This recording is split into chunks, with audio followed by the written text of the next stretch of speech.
On 18th of October, the world head of the Ahmadiyya Muslim Jamaat and 5th Khalifa, Hazrat Mirza Masroor Ahmad, officially opened the Khilafat Centenary Hall with the keynote address at an inauguration reception attended by more than 200 non-Ahmadi dignitaries and guests, including a range of federal and state parliamentarians. The hall has been built next to the Beit al-Huda Mosque in Sydney. During his keynote address, Hazrat Mirza Masroor Ahmad spoke about the misrepresentation of Islam in today's world.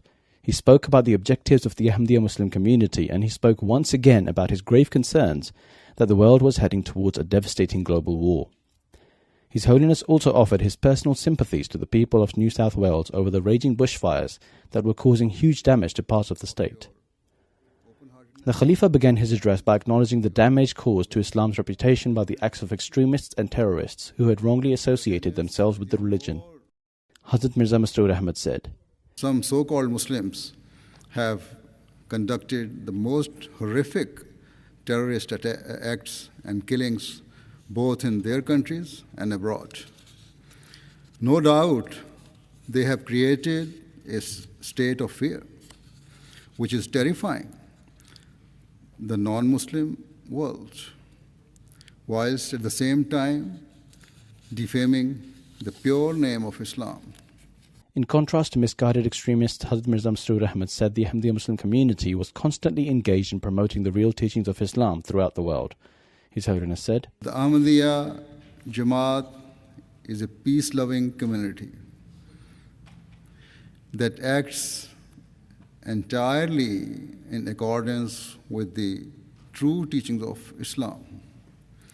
It is a community that not only promotes peace, but whose every act and activity is conducted in an entirely peaceful manner."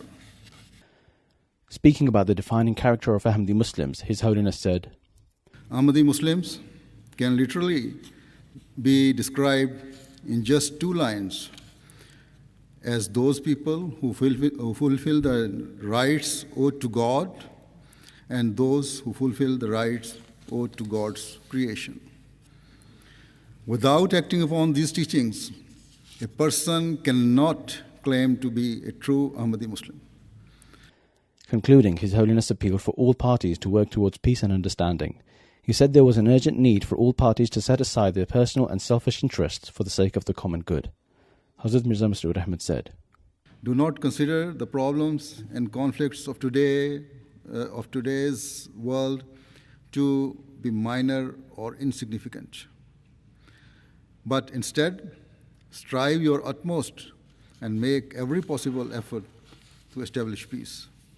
Thus, I ask all of you once again to raise your voice with justice against all forms of cruelty, corruption, and disorder, so that the world can be saved from destruction."